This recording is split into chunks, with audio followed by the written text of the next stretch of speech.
हो। बोले गोविंद गिरी महाराज की। आप सब 4 राज्यों से जो यहां भील आदिवासी पधारे हैं, उन सब का मैं दिल की गहराई से क्रांतिकारी अभिनंदन करता हूं। इस मंच पर विराजमान अतिथिगण ये नहीं है। मैं इस भील समाज का इसलिए समर्थन करता हूं, जब बड़े बड़े मंच पर जाता हूं तो मोटे मोटे पेट वाले दिखते हैं मंच के ऊपर। मुझे बड़ी खुशी हुई कि इस मंच के ऊपर मुझे टांटिया मामा नजर आए, और मुझे इस मंच के ऊपर राणा पुंजा भील नजर आए, मुझे इस मंच के ऊपर गोविंद गुरु नजर आए, मुझे इस मंच के ऊपर कालीबाई की तस्वीर नजर आई, भीमराव अंबेडकर की तस्वीर नजर आई। इसलिए मैं आदिवासी समाज का समर्थन खुले दिल से करता हूं। इनमें प्रकृति को पूजने की क्षमता है, इसलिए मैं इनका समर्थन करता हूं। आप सबको बताना चाहता हूं, आज इस धरती को देखने के बाद मेरे रक्त के अंदर एक ज्वाला सी प्रवाहित हो रही है। मैं उस धरती को देख रहा हूं जहां पर 1500 वीर शहीदों ने अपना बलिदान दिया था। 1913 का वो समय याद कीजिए। ये भील प्रदेश की लड़ाई कोई नई लड़ाई नहीं है, ये नई बात नहीं है। ये आज से 125 साल पहले से शुरू की गई मुहिम है। और आपको बता दूं, ये भी बंजारा समाज के व्यक्ति थे, और मुझे कुछ लोग ट्रोल करते हैं, आप ब्राह्मण हैं और आप आदिवासियों की आवाज उठाते हैं। एक बार जरा संत माऊजी महाराज की हिस्ट्री निकाल कर देखो, बिना जांचे आप बात करते हो। छत्तीसगढ़ के अंदर, मध्य प्रदेश के अंदर ऐसे कई मैं संत वीर पुरुषों को जानता हूं जो अन्य समाज के थे, हक की आवाज बुलंद करने के लिए हमेशा साथ देते रहे हैं। ये पर्दा जो आप देख रहे हो पीछे बैनर, इसका परिचय तो दीजिए। आप सबसे पहले तस्वीर में देख रहे हैं गोविंद गिरी जी महाराज। 2 नंबर पे आप देख रहे हो घोड़े पर सवार। वैसे तो बहुत सारे योद्धा है, पहले स्कॉर्पियो फॉर्च्यूनर गाड़ियां नहीं आती थी, उस समय ये लग्जरी गाड़ियां घोड़े हुआ करते थे। तो ये बांसिया भील भी आप मान सकते हो, वेगड़ा भील भी मान सकते हो। घोड़े धुरंधर योद्धाओं के पास हुआ करते थे। उसके बाद अंग्रेजों के छक्के छुड़ा देने वाले बिरसा मुंडा जी आप सबके सामने, और टंटिया भील आप जानते हो, रॉबिन हुड के नाम से जिनको जाना जाता है। इस भारत के आधे वर्षों के रॉबिन हुड अंग्रेजों की नाक में दम करके रख दिया था, वो थे हमारे यहाँ बीचों बीच देख रहे टंटिया मामा आप सबके सामने है, और राणा पुंजा भील।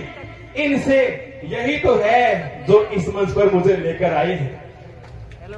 ये नहीं होते तो शायद मैं इस मंच पर नहीं होता। मुझे भी राजपूत समाज के द्वारा बड़ा ट्रोल किया गया। रात को 2-2, 2:30 बजे धमकियां दी गई। राजकुमार रोड की हमने एकड़ी निकाल दी, तू तो है भी क्या, हमारे पास वकील है। मैंने कहा वकील सारे और मर गए क्या, और वकील नहीं है कहीं पर। मैंने कहा मैंने जो बोला है वीर विनोद की पुस्तक से बोला है, 152 नंबर पेज के दूसरे पहरे की तीसरी लाइन से बोला है, और वीर विनोद को आप गलत साबित कर दो फिर मैं मान लूंगा, क्योंकि वो गलत साबित हो नहीं सकती।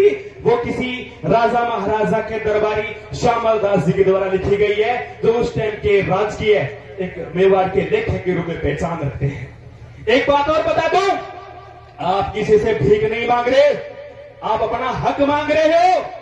और मैं जो भील प्रदेश की बात कर रहा हूं, वो राजस्थान सरकार की 9वीं क्लास की इतिहास की किताब में 42 नंबर पेज के पहले पहले की अंतिम लाइन को पढ़ लेना। 1913 में गोविंद गिरी महाराज ने भील प्रदेश की मांग की थी। कोई दबाने की कोशिश करे उसको बता देना, हम कोई भीख थोड़ी मांग रहे हैं, हम तो हमारा हक मांग रहे हैं। देखो शब्दों की थोड़ी सीमा रखनी पड़ेगी। मेरे पास बोलने के लिए बहुत कुछ है, मैं बोलना बहुत चाहता हूं।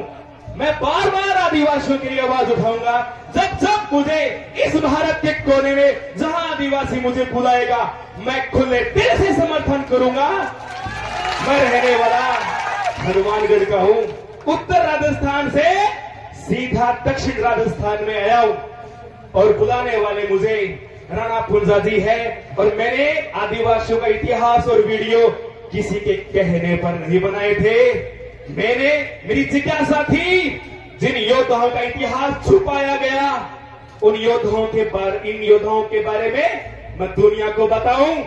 माना कि तांत्या टोपे महान थे, भगत सिंह महान थे, सुभाष चंद्र महान थे, तो आप सबको पता होना चाहिए तांत्या टोपे के साथ साथ हमारे रॉबिन हुड भी महान थे, बिरसा मुंडा भी महान थे। मंगल पांडे को हम सलाम करते हैं, उन्होंने क्रांति की। बहुत सारे योद्धा सबको सम्मान करते हैं। और एक बड़ी नीच हरकत की, मैंने भील प्रदेश की वीडियो जारी किया, एक नया चैनल बनाया ट्राइब फैक्ट फाइंडर के नाम से। भील प्रदेश की बात जो गृह मंत्री अमित शाह ने कहा था, और वो वीडियो ही उड़वा दिया। जब मैंने संविधान का हक बताया कि हर आदिवासी को संविधान में अपनी बात रखने का हक है, 2 दिन बाद वीडियो ही गायब करवा दिया। मैंने कहा आपको पक्का मानगढ़ जाएंगे, हर हालत में जाएंगे, कोई ताकत नहीं है जो हमें रोक सकती है, अब मानगढ़ जाएंगे। आपने वीडियो डिलीट करवाया, चैनल भी उठा दो। अब जो लाखों की भीड़ यहां पर बैठी है, आपकी गोलियां कम पड़ जाएगी। ये 1913 मत समझ लेना, ये 1913 नहीं है। रजवाड़ों और अंग्रेजों की गोलियां उस टाइम तो हमारे शहीदों को लग गई, लेकिन अब आपकी गोलियां कम पड़ सकती है। लाखों की संख्या में यहां पर वीर बैठे हैं, मैं इनको योद्धा कहूंगा। आज मैंने इस मंच के ऊपर एक इतना बड़ा समागम देखा, एक कला का प्रदर्शन भी हो रहा है, गीत गाए जा रहे हैं, मात्र शक्ति को मौका दिया जा रहा है, युवाओं को मौका दिया जा रहा है, गुरुजनों को मौका दिया जा रहा है, और यहां तक कि यहां राजनेता भी आम आदिवासी बनकर आया है। इससे बड़े सौभाग्य की बात और क्या हो सकती है। इसीलिए तो आदिवासी महान कहलाते हैं। कहीं ना कहीं इनमें आत्मीय भाव अभी भी जिंदा है। आप सबका मैं अगेन फिर से दिल से धन्यवाद करता हूं कि आप सबने मुझे सुना। एक बार सब मेरे साथ जयकारा बोलेंगे, बोलो गोविंद गुरु महाराज की, मानगढ़ धाम की, मानगढ़ धाम की। जय हिंद, जय भारत, जय आदिवासी। बहुत बहुत धन्यवाद।